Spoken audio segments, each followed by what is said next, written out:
to say that. Happy Feb. It's already, that's what I was going to say. Think about that. Happy February.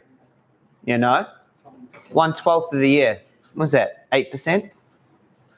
Yes. 8.5%? It's pretty fast. It is fast, yeah. Sorry, question from yesterday. Yeah, go. Okay. Sorry, I'm Go. Okay.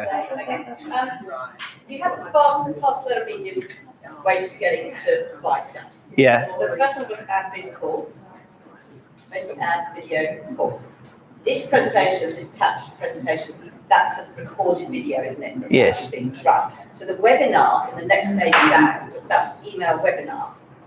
Is that the same presentation? Same. You do live? Except you do it live, but you also add in an offer at the end.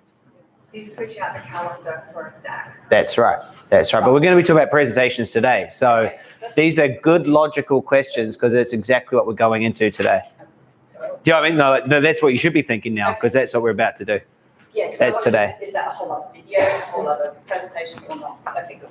That will be today. So anyway, welcome to day 2. Did we have a good day yesterday? Yeah? Yeah, that's a good response. Well, happy February. Happy Saturday. Bree's happy that it's February. I wanted to start off, today we're obviously talking about presenting your offer, how to present. Well, at least we know the recording's working. So, hey, everybody out there watching on the recording or on the live stream, good to see you. And I'm excited about what we're going to cover today. Charles is just freaking out about my shoes. Those are cool, man. Yeah, he's like, okay. I need those in my life. Everyone needs these shoes, man. These are the most comfortable shoes. Have you ever loved wearing bare feet as a kid, but don't want to get like? Good job. Yeah. These are the best shoes. These are the best. Anyway, I want to start off today talking a little about the structure of money and how to create more of it. And it's going to be really, really cool. So does that sound like a good topic to start our day off a little bit? I wanted to do mindset this weekend and I like doing it right in the middle. So I'm really lucky now to have lots of money and it's cool. Having lots of money is cool. I really love having a nice big house like this. I like that. Like I'm proud to have lots of money. I'm a first generation millionaire.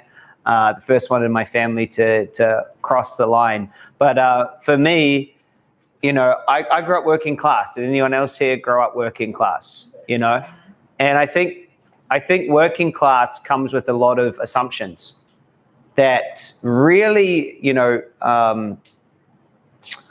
really stop us when it comes to creating money. And then those of us that are seekers, we can sometimes even get more lost when it comes to money. See, I believe in life, everyone worships something. Like everyone worships something. And if I was to say what the working class worship, they worship hard work and money. And you might say, well, they don't worship money. Well, then why do they give their whole life to go and obtain it?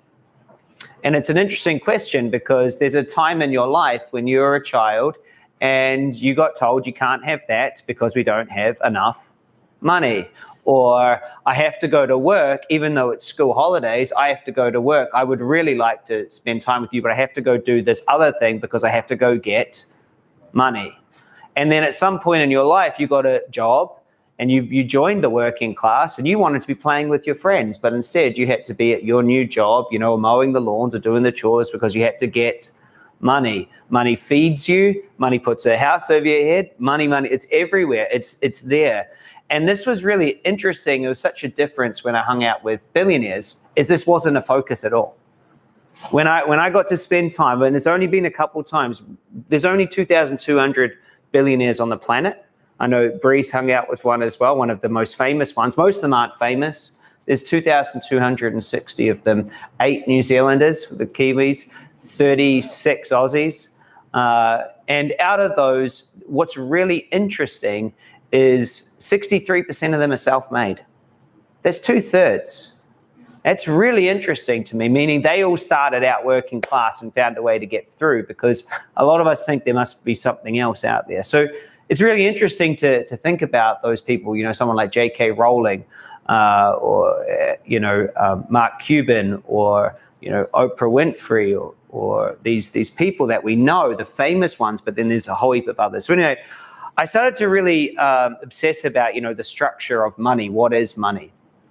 And what I realized is there's a much different way of being for those that have it and have lots of it versus those who don't. And I wanted to kind of explain some of the things that I noticed that then allowed me to have more than most, and to be moving towards even more.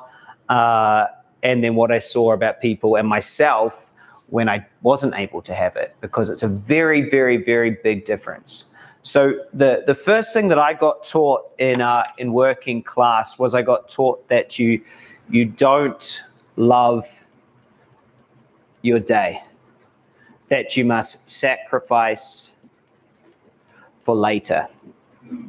Meaning, you've got this life, you've got this day, and you don't love it. You have to go do it. My mum was a nurse. My dad worked in telecommunications. They didn't say, yes, that's what I want to go do on my day off. Right? They did it. That's what they had to do. It was something you had to go and do. You didn't like it. And then as children, we got taught you got to go to school. Even though you don't like it, you have to go not like your day. Why? Because you have to go do something you don't enjoy because you need money, and that's what we need to survive. So there's this whole premise that you've got to go give your time and your day, you must sacrifice for something to come in the future. Did anyone else get these unconscious instructions? Yeah, you got to sacrifice for later. The payoff's going to come later, they say. And then they condition us to this, right? Here's a gold star for doing good in sports, for sitting down quietly on the mat. Well done. You get a certificate. For doing this, for passing your test. And you work to something. So the whole idea of the working class is that there's going to be this thing that you can obtain. If you work hard, you can get there. Does that make sense? You can get somewhere. If you do what you don't like now, you're going to be rewarded in the future. And there's this carrot that you never seem to get to. Just me, or did we all kind of get this? Yeah? And so it conditions us. Oh, it's going to be in the future, so I'm going to work hard. I'm going to do this. I'm going to even spend money. I talked to someone yesterday, $60,000 that she'd spent on her university. She's 27. She's 60 grand in the hole, about to come out. Like it's going to come. It's going to come. And it's really interesting, this setup, because most of us then take this exact same thing and put it into business. We say, later, I'm going to do it later. I'm going to do it later. And so what's really interesting to me is that when I spoke to these people who had manifested and created a lot of wealth, they didn't seem to be waiting for anything. You see, this person here is a victim of circumstance and conditioning. And what basically says, I can't do what I love because I have to get money. True? I can't go do what I love because I have to get money. It's like the working class belief. I can't do what I love because I have to get money. So where's the power in the working class? Is the power in them? Where's the power? The power's in the money. Money's the God. It is the power, you see. In the working class mentality, money is the thing that gives you what you want and can take it away. And if you could just get more of it, then you could have it. Do you see the structure here? You see the structure? That's where the power is. The power isn't in us. See, we want to be musicians, and we want to dance, and we want to travel, and we want to spend time with our family. We want to do all these things, but we can't because of this, you see. In that order as well, Brie. In that order. Want to play a dog, but we can't, right? So we have this structure that says, I got to go get that in order to get there. Can you see the loop? Hey, Brett, can you see the loop? You're here in your current reality. You'd like to get here to your end result, but you have to go this way to get money. and be unhappy to then finally get there. Do you see it? Yeah. Like that's the loop. It's like this opposite. You got to go this long route to just having what you want. But what I found when I talk to the people that have what they want, they just did this, right? They just did this. Think about like Jim Carrey, Steven Spielberg, Oprah. They just go to the end result. They didn't go this way, that they have to go and do something before having it. And it's such an interesting thing to think about, is that you can actually get into a place where you got to have it. And this is what happens. So I'm sitting there and I'm talking to him. His name's Mark, by the way. And he looks at me and he says, Chris, you must be it before you see it. You must be it before you see it. He goes, your working class conditioning is working against you. He said, your identity is working against you. He said, the reason why you can never hold on to money is because you're conditioned to be someone that's always going for the next thing. He said to me, Chris, you code up yourself as a striver, right? You're an achiever. You need to feel like you're going for it. He said, you feel frustrated, right? And if you win, you feel good if you win. He said, look, you've got this whole idea that it's bad now and good later. He said, this is your coding. Anyone else got this coding? Right? He said, you can't plant these seeds into the universe and grow instead of being an striver, being a receiver. Just having it. Instead of being an achiever going for something, you got to be the one that's already achieved. Instead of going for it, you have it. You see the difference? I'm planting this into the universe, and so I could never be this. Instead of being frustrated, I got to feel abundant. And instead of bad now, good later, it's just good now, and it's better than later. And I started to realize that I was planting seeds of scarcity trying to grow an abundance tree. What would happen? So let me tell you if this has happened to any of you. I would go for it, and then somehow I end up right back where I started. I'd go for it, and then somehow I end up right back where I started. Why? Because I had conditioned for 30 years the identity of not having it. And that identity did not want to die, right? It did not want to die. So if I ever got it, there's this identity in me that says, no, you're just little old Chris from Porirua, New Zealand. That's where you're from. You don't have that. You know, you're the one that said, oh, Dad, I want to get some Jordan basketball shoes. And he said, you can't have $300 basketball. That's my idea. You can't have it. If you want it, you've got to mow, you've got to do this, you've got to do this. And do. You see, you're that. And that identity of now is bad, future will be good, was what was stopping me. You see? Because as soon as I'd get there, well, now the now is good. And you know what things I'd say to myself? Well, I'm bored. I better start a new thing. I'm frustrated. I better give it away. I better give it away. Why? How can I have more? I felt guilty having more. Because it wasn't me, you see. It was like I was in this new reality where I had to have it. But I'd never conditioned myself to having it. So what would happen is I would go towards it, my identity would pull me back. I'd go towards it, my identity would pull me back. And I see this with people in relationships, in their business. I see it with money. I see it in their success. I see it everywhere. They do this. Because the identity is the thing that is stopping them the most. And it's a big thing. It's a big thing. Because, by the way, is this landing with anyone? Yeah, totally. Yeah? It's a big thing. Yeah? Because if you code up that now is bad, future is good, striving, driving, frustrated, pissed, all these emotions, you can't have it, right? Bree manifested some time with Branson, right? He not like that. Not at all, right? Richard Branson. So Bree manifested Safari with Branson. Went and spent time with him. He's not like that, right? Do you think he's like that because he has the money, or do you think he was like that before the money? Has to be before, otherwise he wouldn't keep it.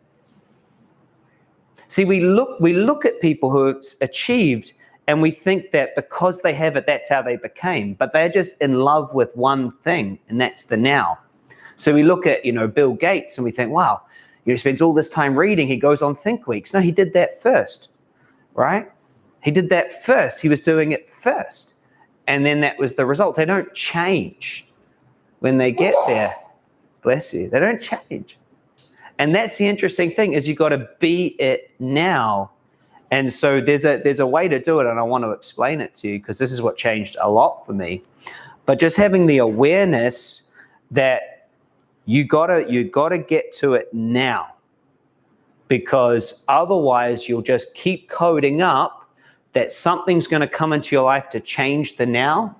And that paradigm is the working class paradigm that keeps us all stuck in a little golden cage that lets us get a little bit outside the cage, but we're so used to being in the cage that we come back.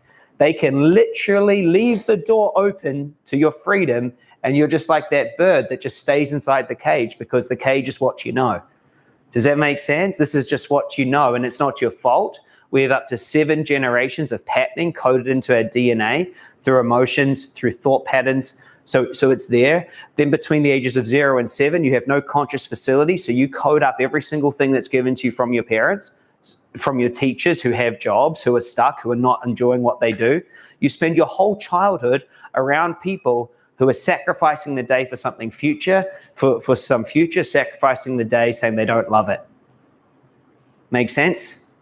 And that's the key antidote. The opposite of that is the key. What do you think the opposite is? What's the opposite of this paradigm? Living for now. Living for the now? Doing what you love. The now must be better than the future. The now must be better than any future. So check this out. When I realized that I would do the exact same day, whether I had $1 million, $1 billion, or $0 in my bank account, when I realized I would have the exact same day, when I realized that I wouldn't change, that's when it all opened up.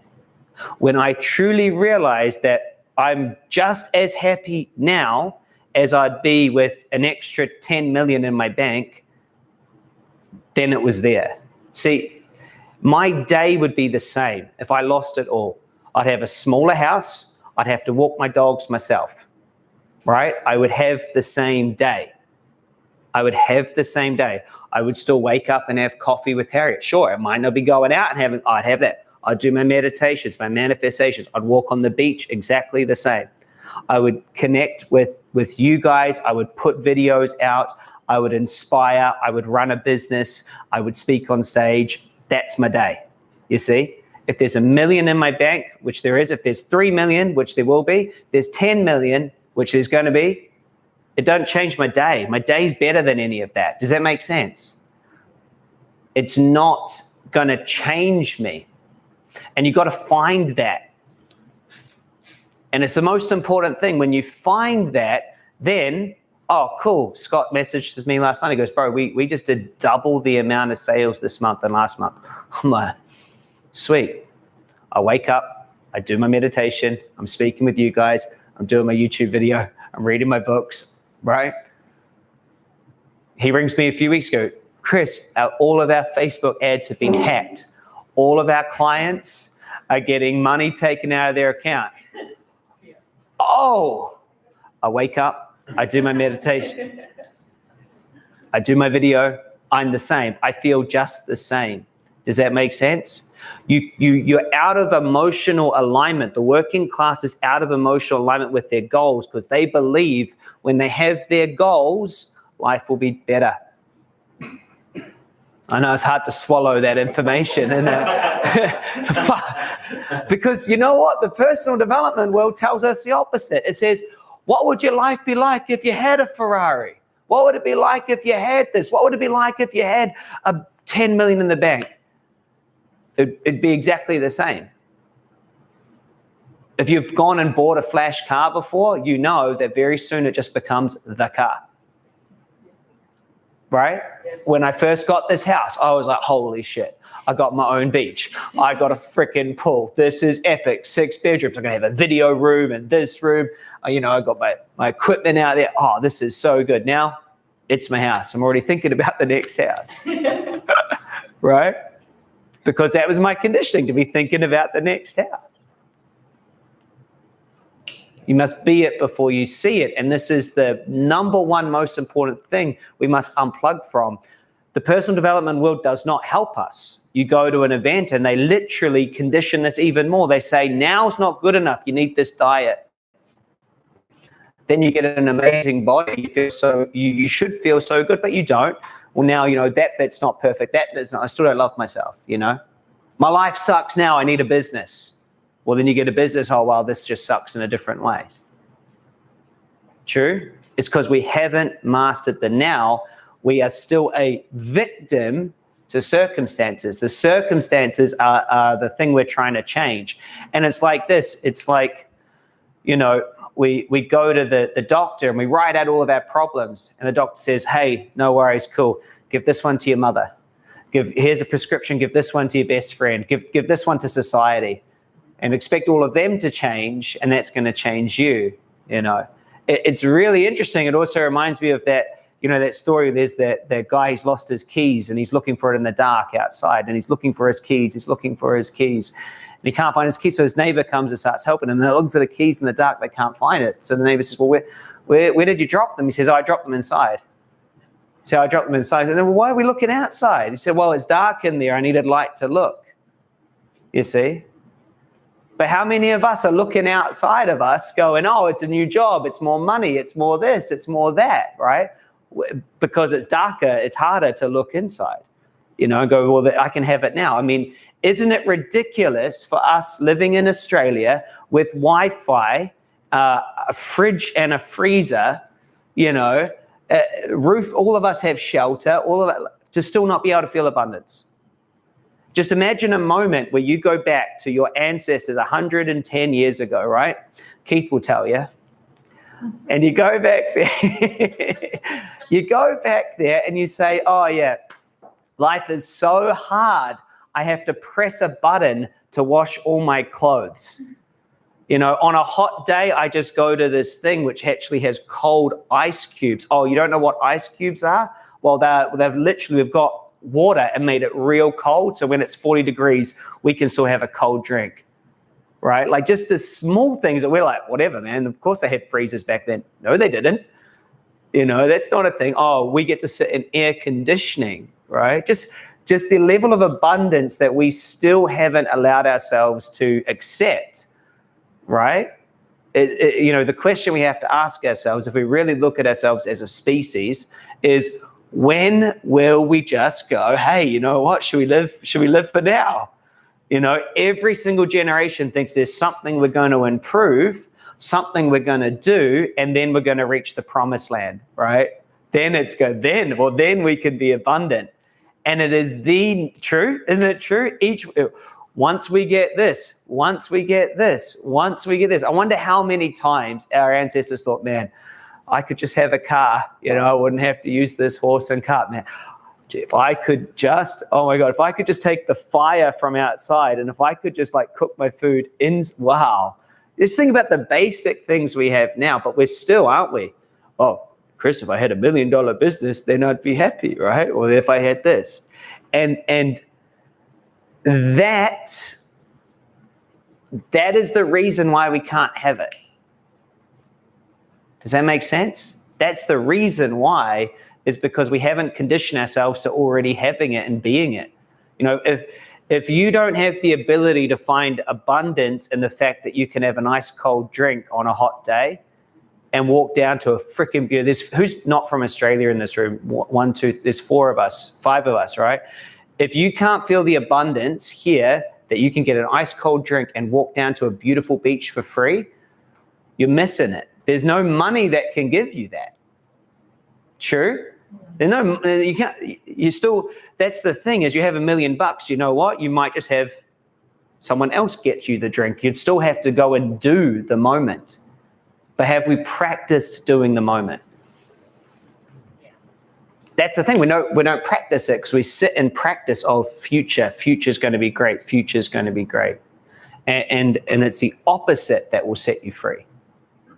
And that's the truth. And so when it comes to money and manifesting more of it, the first thing is that you got to realize that right now you got to feel everything that you think you're going to feel if you had the money. Because otherwise you're not ready for it. You're not conditioned for it. If you can't feel abundance, the fact that you've got the ability to walk down to a shop and get a coffee made from you from someone else, and you can't feel the abundance now, if you can't feel the moment, you'll never keep the money. Because your identity won't know what to do. It will just have to keep going for the next thing, the next thing, the next thing, and you'll just be on this endless quest, you know? And so the first thing to really do is, by the way, is this landing? Yeah. Is this what you guys needed to hear today? Yeah. The first thing is number one is you got to have your day that is better than any future.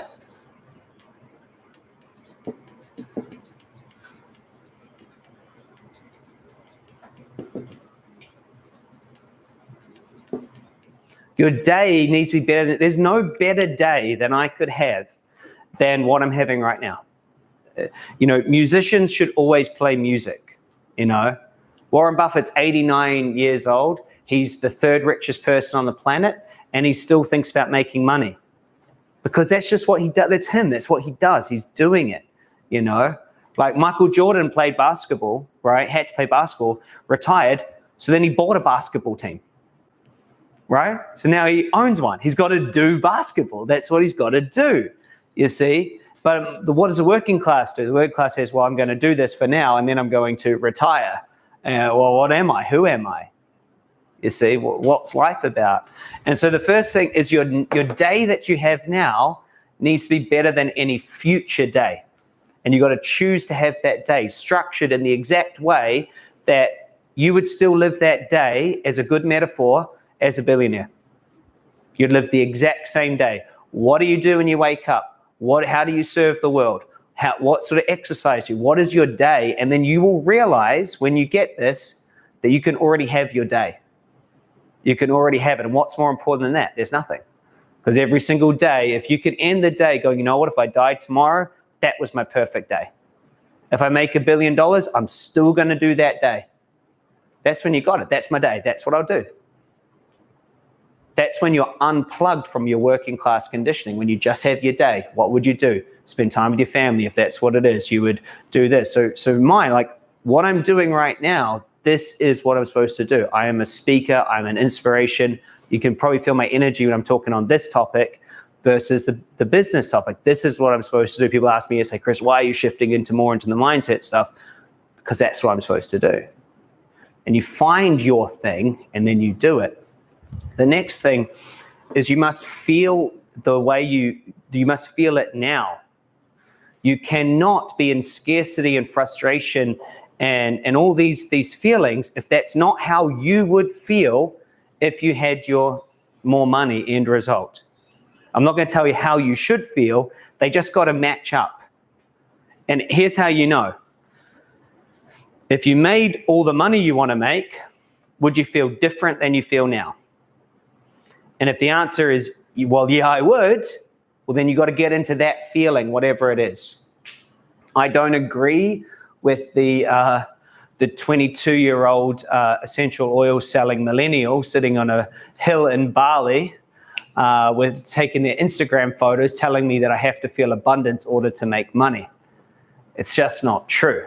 I've met many, many, many people that have made lots of money that don't feel abundant. They don't. They feel scarcity. They feel frustrated, but they're in their end result of having the money. Does that make sense? There's no perfect way you must feel to have it. Because the last thing is to understand is that success is not personal.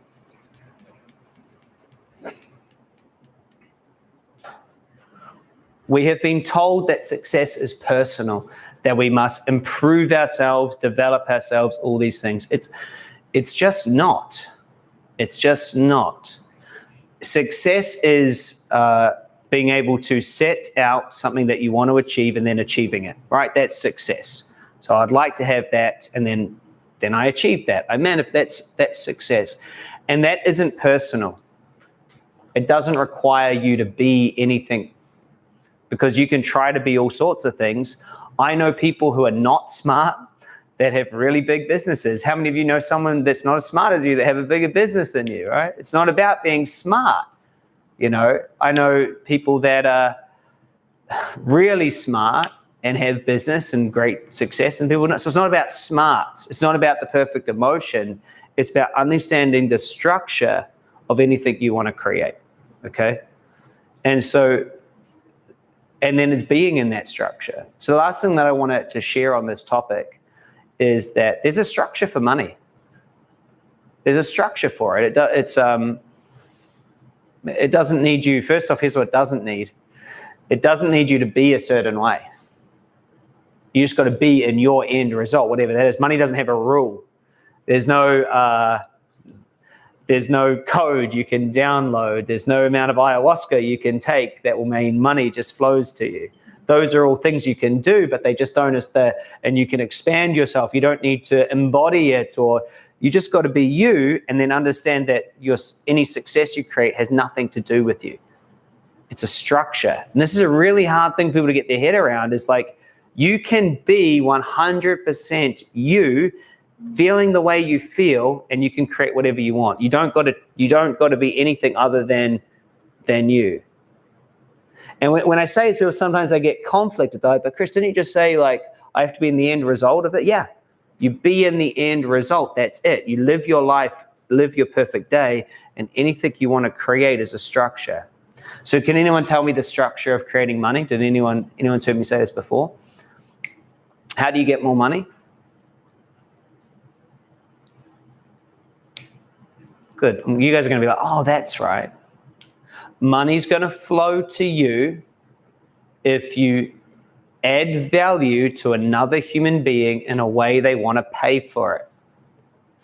You must add value to another human being in a way they want to pay for it. That's money's rule. Because what is money? It's not an energy. It's a measurement. It measures something, you see. And when you think about it being a measurement, you realize that is what it is. It measures.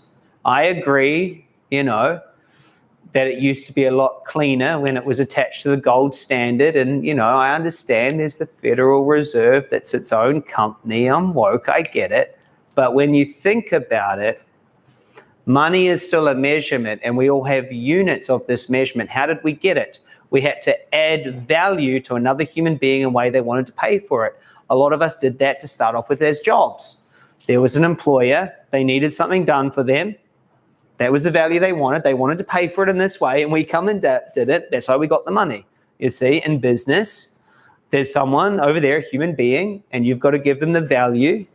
And so the second question, well, Chris, what is value? That's a good question. So what is value? Value is simply increasing pleasure or decreasing pain. That's it, all it is. So everyone has a different value on a different thing because they associate more pleasure or they have more pain. That's what, if you break down what giving value means, it means increasing satisfaction or pleasure or decreasing a problem. True? That's it. A lot of people say, you can only sell to problems. It's not true. Walt Disney didn't. There was no problem before Disneyland came around. But there's no Disneyland. I know. That was a problem. Everyone was walking around going, there's something missing in my life. There's no massive theme park here. I don't even know what a theme park is, but I just feel like I need a big mouse, a goofy dog. I need stand in lines all day, Yeah. Everyone is Yeah. So we all would prefer to have more money in our bank account. That's a good choice. That's fine. In order for you to have it, step number one is you got to find your day that you will live that day, and you must own it. You must become in charge of your reality. Because once you do the first one, you're no longer a victim of your circumstances. You're no longer a victim to this world that says you can't have the day you really, really want until you do something. Does that make sense? You're no longer a victim in that structure. So step number one is that you must have a day that you're going to live. Now, I know you're not going to live it every single day, right? You got to still do your tax. You got to do things. But if you could hit that day, let's say 60, 70% of the time, right? That's all you're going to get to anyway, because even if you have all the money, you're still going to have to deal with days where someone you love dies. You have to put down your puppy, right? Those things are going to happen, right? That's part of it. It's part of it. You see, so my point is that that's part of it. But if you can have that day that you will live, even if you had it, that's step one. So that's my first challenge for you, is to really think, what would be a day that even if I was a billionaire, I would still live?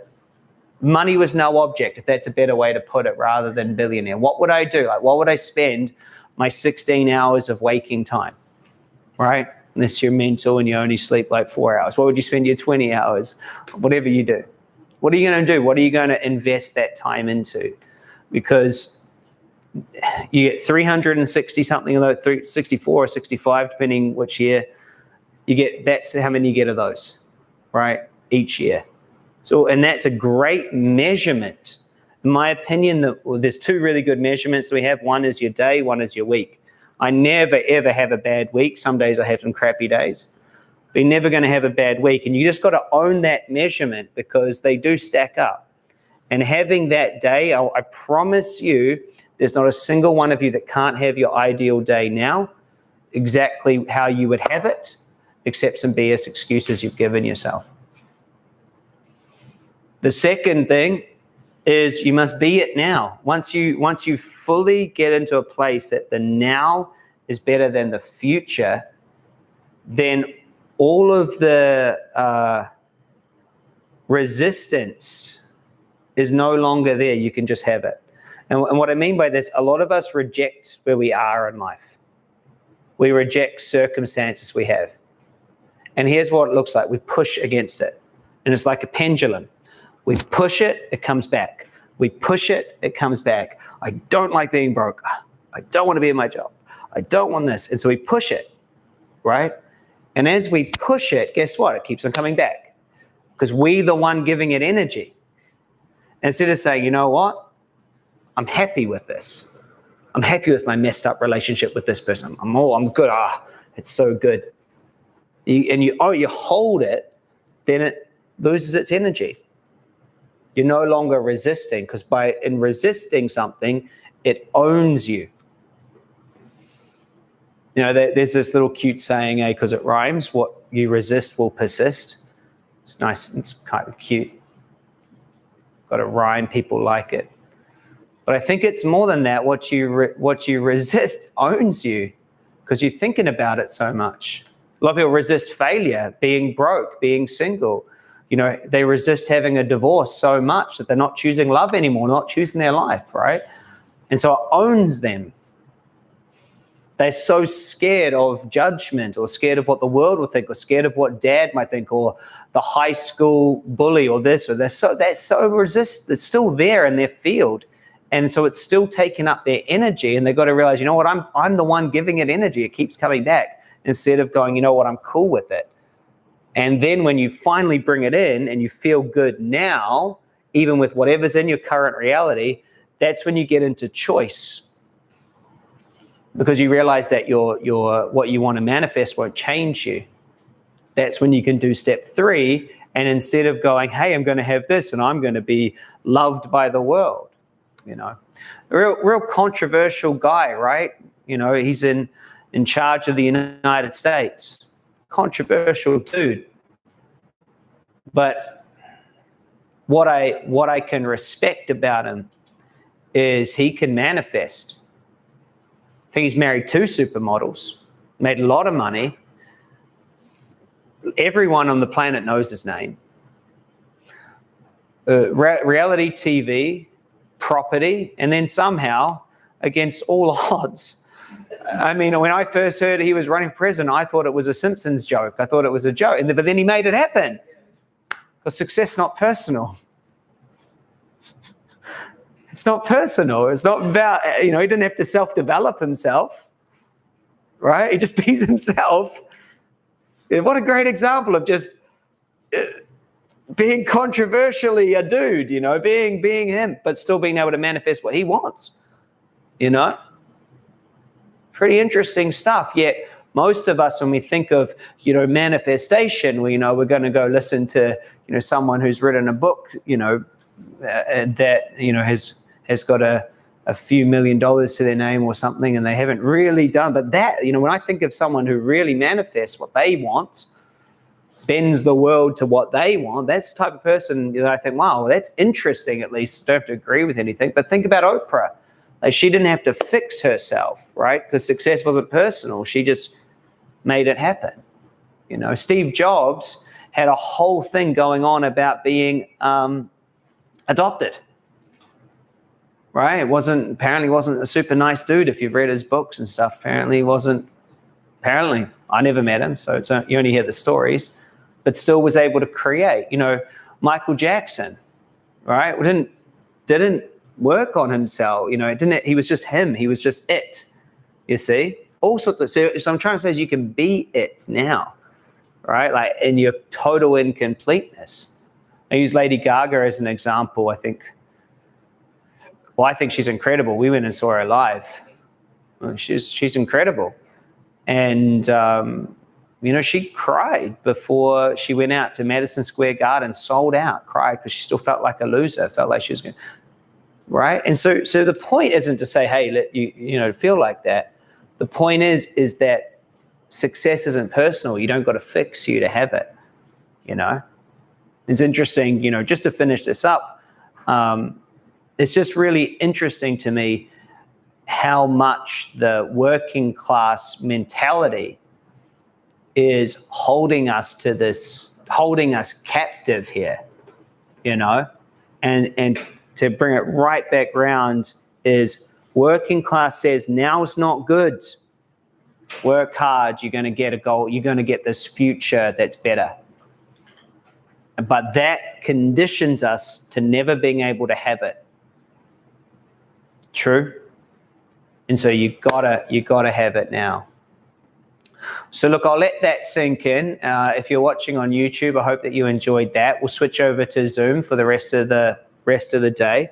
We'll have a quick tea, coffee break. But guys, one thing I wanted to do that for was today's about presentations. Every presentation, you have 3 key topics. You have a story. You break some beliefs, you remodel them.